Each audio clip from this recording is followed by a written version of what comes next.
2,70,00,000 பேங்க்ல லோன் கேட்ட மனோஜுக்கு வந்து 2 கோடி தான் சாங்ஷன் ஆயிருக்கு. பேலன்ஸ் 70,00,000 என்ன பண்றதுன்னு தெரியாம இங்க மனோஜ் வந்துட்டு அண்ணாமலை கிட்ட கேட்கிறாரு.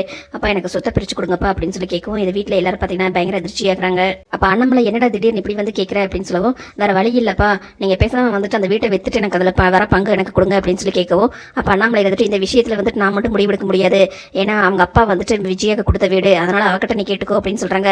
ஆனா விஜயாக்கு இந்த விஷயம் சுத்தமா பிடிக்கல, அதனால அவங்க எதுவுமே சொல்லாம அமைதியா இருக்காங்க. பார்த்ததுக்கு இங்க முத்து ரவி எல்லாம் பாத்தீங்கன்னா மனோஜ் பிடிச்சி திட்டிட்டு இருக்காங்க. ஏன்டா சொந்தமா குடியிருக்க வீட்டை வந்து வித்துட்டு நாங்க எங்கடா போறது அப்படின்னு சொல்லவும் அது ஆளாளுக்கு பங்கு வருது இல்ல, அதை வச்சுட்டு நீங்களும் போயிட்டு உங்க வேலையை பார்த்துக்கோங்க, ஏன் ரவி ரெஸ்டாரண்ட் ஆரம்பிச்சுக்கிட்டும் நீயும் வந்துட்டு ஒரு டிராவல்ஸ் புதுசா வச்சுக்கோ அப்படின்னு சொல்றாங்க. அதை கேட்ட மீனா கோவப்பட்டுட்டு அத்தை மாமா வாழ்ந்துட்டு இருக்க வந்து வீட்டை வித்துட்டு அவர் வந்து பிசினஸ் ஆரம்பிக்கணும்னு எந்த அவசியமும் எங்களுக்கு இல்ல, அவரே வந்துட்டு சொந்தமா உழைச்சி அவர் முன்னுக்கு வருவாரு அப்படின்னு சொல்றாங்க.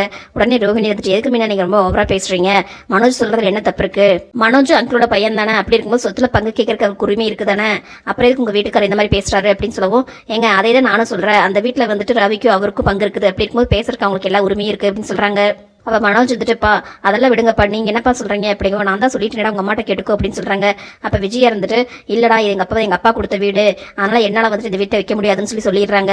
அவ முத்து இருந்துட்டு டே எதுக்கட அம்மாவை அப்பாவே கஷ்டப்படுத்திட்டு இருக்க, இந்த வயசான காலத்துல அவங்க வந்து அந்த வீட்டை வித்துட்டு நாளைக்கு உன் பின்னாடி வந்து வீட்டை வந்து உட்காந்துக்கணுமா, வீட்டுக்கு பேர் வந்துட்டு ரோமையான உன் பொண்டாட்டி பேர்ல தானே ஆரம்பிச்சிருவோன்னு வச்சிருக்க, அப்ப போய் உன் மாமனார் கிட்ட கேளு அப்படின்னு சொல்றாங்க. அப்ப விஜயா இருந்துட்டு ஆமாமா பேசாம நீ வேணா உங்க அப்பாட்ட வாங்கி கூட மனோஜுக்கு காசு அப்படின்னு சொல்லவும் இங்க ரோஹிணி பத்தினா ஐயோ நான் என்ன பண்றதுன்னு சொல்லி முடிச்சிட்டு இருக்காங்க. அப்ப மனோஜ் இருந்துட்டு ஆமா ரோஹிணி நம்ம எதுக்கு வந்து இவங்க கடையில கெஞ்சிட்டு இருக்கணும், பேசாம வந்துட்டு உங்க அப்பாக்கோ இல்ல மாமாக்கு கால் பண்ணி பேசு அப்படிங்கிறாங்க. அப்ப விஜயா வந்துட்டு ஆமாமா நீ எதுக்கு பாத்துட்டு நிக்கிற, முதல்ல கையோட இப்பவே நீ போன் பண்ணு அப்படின்னு சொல்லி சொல்றாங்க. அதனால ரோஹிணி வேற வழி இல்லாம வித்யாக்கு கால் பண்ணி ஏதோ அவங்க மாமாட்ட பேசுற மாதிரியே வந்து டிராமா பண்றாங்க. அதுக்கப்புறம் பேசி முடிச்சுட்டு இல்லன்ட்டி மாமா கிட்ட இப்ப வந்து காசு இல்லையாமா, எங்க அப்பா வெளியில வராம வந்துட்டு காசு எதுவும் எடுக்க முடியாதமா அக்கௌண்ட்ஸ்ல சீஸ் பண்ணிட்டாங்க அப்படின்னு சொல்லி சொல்றாங்க. அதுக்கப்புறம் மனோஜ் வேற வழி இல்லாம மறுபடியும் அப்பா தயவு செஞ்சு நீங்க இந்த வீட்டை வித்து எனக்கு காசு கொடுங்கப்பா அப்படின்னு சொல்லி கேட்கவும் அதை கேட்ட முத்து கோவப்பட்டுட்டு டே அப்பதான் சொல்லி தரலாம் முடியாதுன்னு சொல்லிட்டு மறுபடியும் ஏன்டா போட்டு அவங்க கஷ்டப்படுத்திட்டு இருக்க, அதுக்கு மனோஜ் வந்துட்டு தெரியும்டா உனக்கு வந்துட்டு நான் வீடு வாங்கினதே வந்து பொறாம, அதனாலதான் இந்த மாதிரி பண்ணிட்டு இருக்கேன் அப்படின்னு சொல்லவும் இங்க முத்து கோவப்பட்டுட்டு மனோஜை போட்டு அடிக்கிறாரு.